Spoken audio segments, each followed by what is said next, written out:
കർത്താവായ യേശുവിന്റെ നാമത്തിൽ ഇന്ന് സ്നേഹവന്ദനത്തെ അറിയിക്കുന്നു. നിങ്ങളുമായിട്ടൊരു വചന ചിന്ത ഷെയർ ചെയ്യുവാൻ ഞാൻ കർത്താവിൽ ആഗ്രഹിക്കുന്നു. പലപ്പോഴും നമ്മൾ കേൾവി, ദൈവത്തിന്റെ വചനത്തിൽ നിന്നും പലരും നമ്മളോട് പറഞ്ഞു തന്നിരിക്കുന്ന കേൾവി, അല്ലെങ്കിൽ ആളുകൾ പലതും ചോദിക്കുന്ന ഒരു ചോദ്യം എങ്ങനെയാണ്, എൻ്റെ ജീവിതത്തിൽ എനിക്കൊരു മാറ്റം പലപ്പോഴും കാണാൻ കഴിയുന്നില്ല. ഞാൻ പ്രാർത്ഥിക്കുന്നുണ്ട്, വിശ്വസിക്കുന്നുണ്ട്, പക്ഷെ ഒരു മാറ്റം കാണാൻ പറ്റുന്നില്ല. അങ്ങനെ ആരെങ്കിലും എന്ന് ചോദിച്ചവരുണ്ടെങ്കിൽ, അല്ലെങ്കിൽ അങ്ങനെ ഭാരപ്പെട്ടിരിക്കുന്നവരുണ്ടെങ്കിൽ, നിങ്ങളോട് ഞാൻ കർത്താവിൽ നിങ്ങളുടെ ലൈഫ് എങ്ങനെ ഒരു മാറ്റം ഉണ്ടാകും എന്ന് കർത്താവിന്റെ വചനത്തിലൂടെ ഇന്ന് ഷെയർ ചെയ്യാൻ വേണ്ടി പോവാണ്. അതിനായിട്ട് ഞാനൊരു വാക്യം എടുക്കാം. സങ്കീർത്തനം നമുക്ക് 23-ാം അധ്യായത്തിന്റെ ഏറ്റവും ഒടുവിലത്തെ വാക്യം, പരിചിതമായ വാക്യമാണ്. നന്മയും കരുണയും എൻ്റെ ആയുഷ്കാലമൊക്കെയും എന്നെ പിന്തുടരും, എൻ്റെ പാനപാത്രമോ നിറഞ്ഞു കവിയും. മത്തായി 6-ാം അധ്യായത്തിന്റെ 33-ാമത്തെ വാക്യത്തിൽ പറയുന്നു, മുമ്പേ അവന്റെ രാജ്യവും നീതിയും അന്വേഷിപ്പിൻ, ഇതോടുകൂടെ സകലതും നമുക്ക് കിട്ടും. ഈ രണ്ട് വാക്യവും ശ്രദ്ധിച്ചു നോക്കിക്കോണം. നിങ്ങൾക്ക് നന്മ, അനുഗ്രഹവും എല്ലാ നന്മകളും നിങ്ങളുടെ പുറകെ വരും. പക്ഷെ ഒരു കാര്യം, നിങ്ങൾ കർത്താവിന്റെ പുറകെ പോവുക. ഈ കർത്താവിന്റെ പുറകെ പോവുക എന്ന് പറയുമ്പം ആൾക്കാർക്കെല്ലാം ഒരു ചിന്ത, ഞാൻ പ്രാർത്ഥിക്കുന്ന ഒരു വ്യക്തിയാണല്ലോ ബ്രദറെ, ഞാൻ ദൈവസന്നിധിയിൽ നന്നായിട്ട് നിൽക്കുന്ന ഒരു വ്യക്തിയാണല്ലോ, എല്ലാ കാര്യങ്ങളും ഭംഗിയായിട്ട് ചെയ്യുന്ന ഒരു വ്യക്തിയാണല്ലോ. അപ്പൊ എന്താണ് അതിന്റെ അർത്ഥം? കർത്താവിന്റെ നാമത്തിൽ ഒരു വ്യക്തി മുമ്പേ അവന്റെ രാജ്യവും നീതിയും അന്വേഷിക്കുക എന്ന് പറഞ്ഞാൽ ദൈവരാജ്യമാണ്. യേശുവിനെ കർത്താവും രക്ഷിതാവുമായി സ്വീകരിക്കുന്ന ഒരു വ്യക്തി, അത് ഒരു സഭയിൽ ചേരുവല്ല, ഒരു സംഘടനയിലേക്ക് വരുവല്ല, ഏതെങ്കിലും ഒരു പ്രാർത്ഥന കൂട്ടായ്മയിലേക്ക് വരുവല്ല. ബൈബിൾ പറയുന്നു, ഇരുട്ടിന്റെ രാജ്യത്തിൽ നിന്നും പുത്രന്റെ രാജ്യത്തിലേക്ക് നാം പ്രവേശിക്കുന്നു. ഇതാണ് രക്ഷിക്കപ്പെടുമ്പോൾ സംഭവിക്കുന്നത്. ഒരു രാജ്യത്തിലോട്ട് നമ്മൾ കയറുന്നു.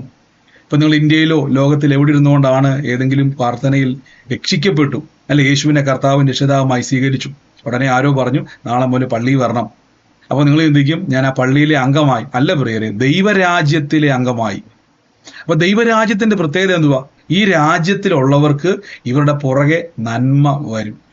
ഇന്ത്യയിൽ ജീവിക്കുന്ന നമ്മളെല്ലാവരും, അല്ലെ, ഇന്ത്യയിൽ ജീവിക്കുന്ന നമുക്ക് എല്ലാവരും ഒരിക്കലും നമ്മുടെ പുറകെ നന്മ വരത്തില്ല. നമ്മൾ നന്മയുടെ പുറകെ പോകണല്ലോ. ജോലി ചെയ്താലേ നമുക്ക് സാലറി ഉള്ളു, അല്ലെ. ഇന്ത്യയിൽ മാത്രമല്ല, ഒരു രാജ്യത്തും ആർക്കും എന്ത് ചെയ്യുന്നില്ല, ഒന്നും ഫ്രീ ആയി കൊടുക്കുന്നില്ല. ചില രാജ്യത്ത്, മിഡിൽ ഈസ്റ്റ് പോലെ ചില രാജ്യത്തിൽ റേഷൻ പോലെ കൊടുക്കാറുണ്ട്, അല്ലെ. എന്നാൽ ഇവിടെ നോക്കുക, ദൈവരാജ്യത്തിലോട്ടൊരു വ്യക്തി കയറിയാൽ നിങ്ങൾ പിന്നെ പ്രാർത്ഥിക്കുക പോലും വേണ്ട.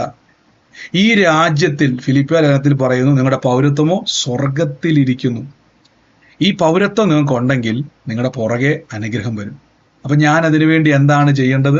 ഒന്നും ചെയ്യണ്ട. യേശുവിനെ കർത്താവായി രക്ഷിതാവായി സ്വീകരിച്ച പ്രിയരെ, യേശുവാണ് എൻ്റെ കർത്താവ്. ഞാനിപ്പോൾ ദൈവരാജ്യത്തിലാണ്. ഇങ്ങനെ പറയണേ, എനിക്കിനി ഒന്നിനും കുറവില്ല, ഒന്നിനും മുട്ടുണ്ടാകത്തില്ല. അതാണ് സങ്കീർത്തനം 23-ൽ പറഞ്ഞത്, എനിക്ക് ഒന്നിനും മുട്ടുണ്ടാകത്തില്ല. അപ്പൊ ഇരിക്കുന്ന രാജ്യത്തിൽ നന്മ വരും. ഇനി മുതൽ പറയണേ, ഞാൻ കർത്താവിന്റെ രാജ്യത്തിൽ ഇരിക്കുന്നത് കൊണ്ട് തക്ക സമയത്ത് നന്മ വരും. ഈ പ്രാർത്ഥനാ വാചകം പറയണവേ, ഞാൻ ദൈവരാജ്യത്തിൽ ഇരിക്കുന്നത് കൊണ്ട് എനിക്ക് നന്മ വരും. ഒന്നുകൂടെ ഞാൻ പറയുന്നു, മുമ്പേ അവന്റെ രാജ്യവും നീതിയും, നമ്മൾ നീതി ആയത് യേശുവിനെ കർത്താവായി സ്വീകരിക്കുമ്പോൾ പാപത്തിൽ നിന്നും നീതിയിലേക്ക് കർത്താവ് എന്നെ മാറ്റുന്നു. അപ്പൊ നിങ്ങൾ ആരാണ്? നീതിമാന്മാരായിരിക്കും. ഇങ്ങനെ നീതിമാന്മാരായ നിങ്ങൾക്ക് നന്മ നിങ്ങളുടെ പുറകെ വരും, ഉയർച്ച നിങ്ങളുടെ പുറകെ വരും. പക്ഷെ ഈ രാജ്യത്തിലെ പൗരന്മാര് പറയണം, ഈ ഞാനിരിക്കുന്ന രാജ്യത്തിൽ നന്മയുണ്ട്. കർത്താവേ, സ്വർഗീയ നല്ല പിതാവേ, ഞാൻ യേശുവിന്റെ നാമത്തിൽ നിന്ന് ബ്ലസ് ചെയ്യുന്നു. ഭാരങ്ങൾ വിട്ടൊഴിയണം. ഇനി നന്മയുടെ പുറകെ പോകണ്ട. നിങ്ങൾ പറഞ്ഞാൽ മതി, ഞാൻ ദൈവരാജ്യത്തിന്റെ പൗരത്വം, ഫിലിപ്പിയ ലേഖനം പറയുന്നു, എൻ്റെ പൗരത്വമോ സ്വർഗത്തിലത്രേ. ദൈവരാജ്യത്തിലെ പൗരത്വം ലഭിച്ചവരാണ്. ഈ രാജ്യത്തിലെ സകല നന്മകളും നിങ്ങളുടെ പുറകെ വരും. നന്ദി കർത്താവേ. യേശുവേ, ഇന്നെൻ്റെ ഉള്ളത്തിൽ ചാക്കോ എന്ന് പറയുന്ന ഒരു പിതാവിന്റെ ഭവനമാണ് ഞാൻ കാണുന്നത്. അതിൻ്റെ അകത്തൊരു സ്ഥലവുമായി ബന്ധപ്പെട്ട് ആ ചാക്കോയുടെ ഭവനത്തിൽ ഈ ഒരു ആധാരം ഞാൻ കാണുവാണ്. അതുമായി ബന്ധപ്പെട്ട് ആ ചാക്കോയുടെ ഭവനം ഈ ദിവസങ്ങളിൽ വല്ലാത്തൊരു സ്ട്രഗിളിലൂടെ പോവുക. ഇന്ന് അവിടെ ഒരു കർത്താവിന്റെ അത്ഭുതം സംഭവിക്കാൻ വേണ്ടി പോവുക. In the name of Jesus miracle നടക്കും. Thank you Holy Spirit. അതോടൊപ്പം തന്നെ എൻ്റെ ഉള്ളത്തിൽ കർത്താവ് പറയുന്നു, ലീന എന്ന് പറയുന്ന ഒരു വ്യക്തിയെ കർത്താവ് എന്നെ കാണിക്കുന്നു. ഞാൻ ഈ ലീനയ്ക്ക് വേണ്ടി പ്രാർത്ഥിക്കുമ്പോൾ ദൈവം എന്നോട് ഉള്ളത്തിൽ ഇങ്ങനെ പറയുകയാണ്, ലീനയ്ക്ക് വേണ്ടി ഞാൻ സജിയുടെ മനസ്സിനെ ഒരുക്കാൻ വേണ്ടി പോവാം.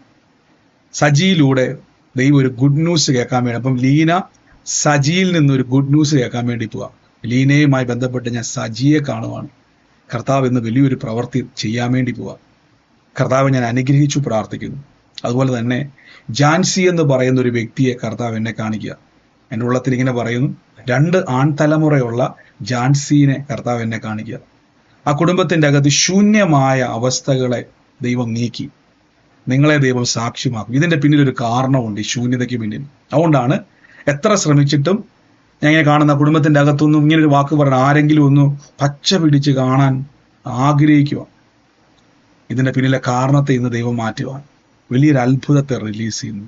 യേശുവേ, ഞാനിന്ന് ബ്ലസ് ചെയ്ത് പ്രാർത്ഥിക്കുന്നു. കർത്താവ് തൊടുന്നല്ലോ. In the name of Jesus Christ. പരിശുദ്ധാത്മാവിൻ്റെ പ്രവൃത്തിക്കായി സ്തുതിക്കുന്നു. പ്രവീൺ എന്ന് പറയുന്ന ഒരു തലമുറയെ ദൈവം തൊടുക. ഞാൻ ഈ പ്രവീണിന് വേണ്ടി പ്രാർത്ഥിക്കുമ്പം ഒരു കാഴ്ച കാണുന്നത്, അവൻ്റെ ഒരു സർട്ടിഫിക്കറ്റ്, ആ ഒരു സർട്ടിഫിക്കറ്റ് ജൂൺ മാസവുമായി ബന്ധപ്പെട്ട ഒരു സർട്ടിഫിക്കറ്റ് അവൻ്റെ ഉണ്ട്. അതായത് ജൂണിൽ റിലീസായ ഒരു സർട്ടിഫിക്കറ്റ് അവനുണ്ട്. ആ സർട്ടിഫിക്കറ്റുമായിട്ട് റിലേറ്റ് ചെയ്തൊരു പ്രവൃത്തിയെ കർത്താവ് ഇന്ന് അവന് വേണ്ടി ചെയ്യുവാൻ വേണ്ടി പോവാന്ന് പറയുന്നത്. ഇനി അതേതാണോ ആ ഡോക്യുമെന്റ് അതെടുത്ത് കൈവച്ചിട്ട് പറയണം, എൻ്റെ കർത്താവ് ഞാൻ ആ അത്ഭുതത്തെ റിലീസ് ചെയ്യുന്നു, റിസീവ് ചെയ്യുന്നു എന്ന് പറയണം. ദൈവം അത്ഭുതങ്ങളാൽ നിറയ്ക്കുക തന്നെ ചെയ്യും. God bless you. നിരോഗികളായി ഭാരപ്പെടുന്നവരെ, രോഗമുള്ള ഭാഗത്ത് കൈയെടുത്ത് വെച്ചിട്ട് പറഞ്ഞു പറയാവോ, യേശുവിൻ്റെ രോഗത്തെ വഹിച്ചു. ഒന്ന് പറഞ്ഞ് കൈവച്ച്, യേശുവിൻ്റെ രോഗത്തെ വഹിച്ചു, യേശുവിൻ്റെ വേദന വഹിച്ചു. ഇന്ന് ഈ നിമിഷം തന്നെ, നാളെയല്ല ഇപ്പോൾ തന്നെ, ഇൻസ്റ്റന്റ് ക്രിയേറ്റീവ് മിറക്കിൾ നിങ്ങളുടെ മേൽ സംഭവിക്കുക. ആ രോഗം ഇനി മേലാ വരത്തില്ല. ആ വേദന ഇനി മേലുണ്ടാകത്തില്ല. ഷുഗറും പ്രഷറും ബ്ലഡിലെ കൗണ്ടുകൾ, ക്യാൻസറുകൾ, ട്യൂമറുകൾ എല്ലാം ഇപ്പൊ അപ്രതീക്ഷിതമായി. ഇന്ന് നാളെയല്ല, ഇന്ന് യേശുക്രിസ്തുവിന്റെ അടിപ്പിണരാൽ സൗഖ്യം വന്നിരിക്കുന്നു. കർത്താവായ യേശുവിന്റെ നാമത്തെ അധികാരത്തോടെ എടുത്ത് കൽപ്പിക്കുന്നപ്പോൾ ആ രോഗത്തെയും രോഗശക്തികളെയും ക്യാൻസൽ ചെയ്ത് പ്രാർത്ഥിക്കുന്നു. ദൈവത്തിന്റെ അത്ഭുതത്തിന് നന്ദി പറയുന്നു. ഈ നിമിഷം തന്നെ പിതാവെ, ഞങ്ങളുടെ പ്രവൃത്തി ഇപ്പോൾ സ്വീകരിക്കുവാണ് ഞങ്ങൾ. അങ്ങനെ പറഞ്ഞ് ഞാൻ അത്ഭുതത്തെ സ്വീകരിക്കുന്നു യേശുവിന്റെ നാമത്തിൽ. ഇപ്പോൾ തന്നെ വേദന വേരോടെ മാറുക. അത്ഭുതം നടന്നു കഴിഞ്ഞു. ഗോഡ് ബ്ലെസ് യു സഹോദരങ്ങളെ. നിങ്ങളുടെ വിലയേറിയ സാക്ഷ്യങ്ങളെ അറിയിക്കുക. കർത്താവ് വൻ കൃപകളാൽ ദൈവം ചെയ്യും. അനേകർക്ക് ഇത് അയച്ചു കൊടുക്കണം കേട്ടോ. അവരുടെ സാക്ഷ്യങ്ങൾ നിങ്ങളിലൂടെ കർത്താവ് ചെയ്യും. God bless U.